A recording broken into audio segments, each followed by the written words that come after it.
Archie, thank you very much for being with us here today to talk about property taxes.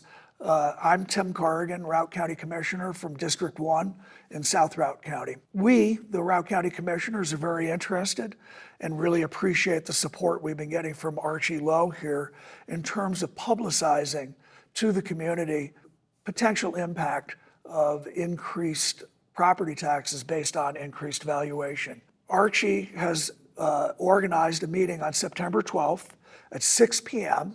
and he's invited all of the taxing entities and the public. And Archie, we will be meeting here in the Routt County Courthouse? Correct.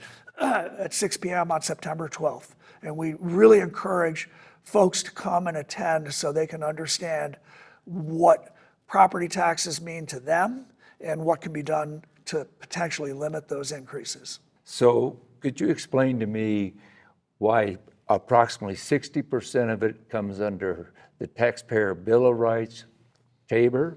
So the Taxpayer Bill of Rights was passed in 1992 by a vote of the Colorado voters. It limits the amount of revenue that governments can collect in a given year to a factor of inflation plus new construction growth. Many entities, if not most entities in the state, through the years have done what's called a de-Bruce voting, where they exempt themselves from those limitations.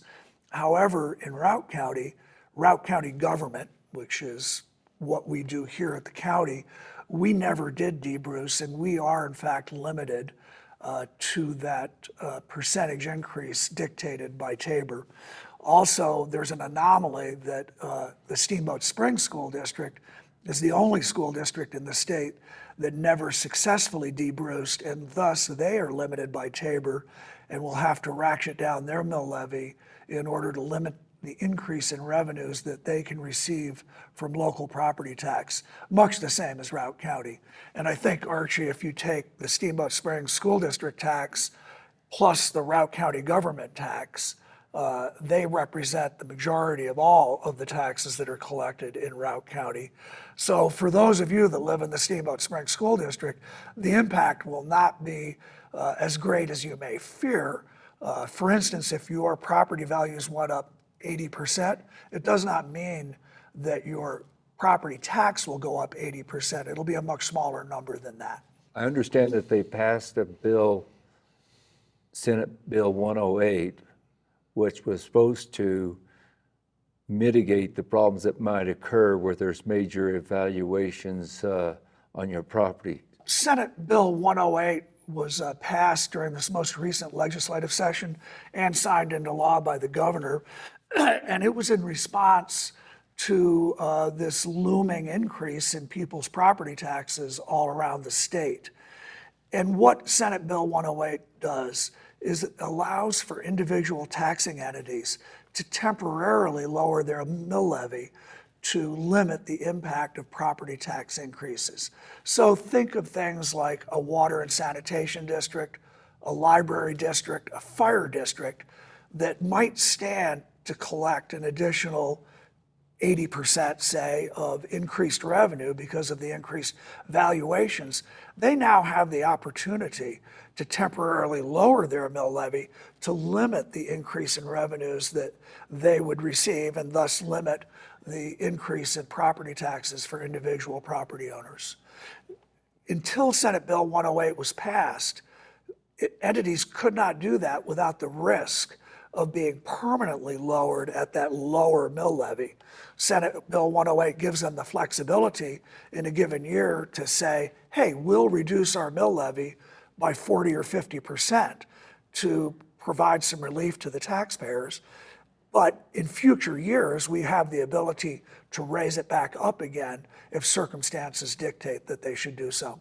And one thing I'd like to make clear, Archie, is as a Routt County Commissioner, I don't want to be in the position of telling all these various entities what they should or should not do, that they should lower their mill levy or they should not. I think what my goal here is to encourage each one of those taxing entities to take the time to look at their budget and come back to their constituents, their voters, and say, hey, we stand to receive this much increased revenue. And if we decide to keep that money, this is how we're going to spend it. Or conversely, they could say, hey, we don't really need all that increased revenue. We're going to go ahead and lower our mill levy. And Archie, just one last thing I want to stress, and it's a little bit frustrating for us here at the county, is that we're the ones that send out the notice evaluations, and we're the ones that send out the property tax bill. But the fact of the matter is, Routt County is one of those entities that's limited by Tabor. So we do not stand here to have any significant increase in revenue. It will be the other taxing entities that will be in that situation. And those entities, I understand, are approximately 44 of them, 44 districts that get their increased revenue because of the mill levy that's passed by the tax voters based on their evaluation of their property. So it's a major issue. If you have 80% increase in your property value, how these special districts would get a windfall of revenue. Thank you, Archie. Yeah. Glad to have you help us, Tim. You bet.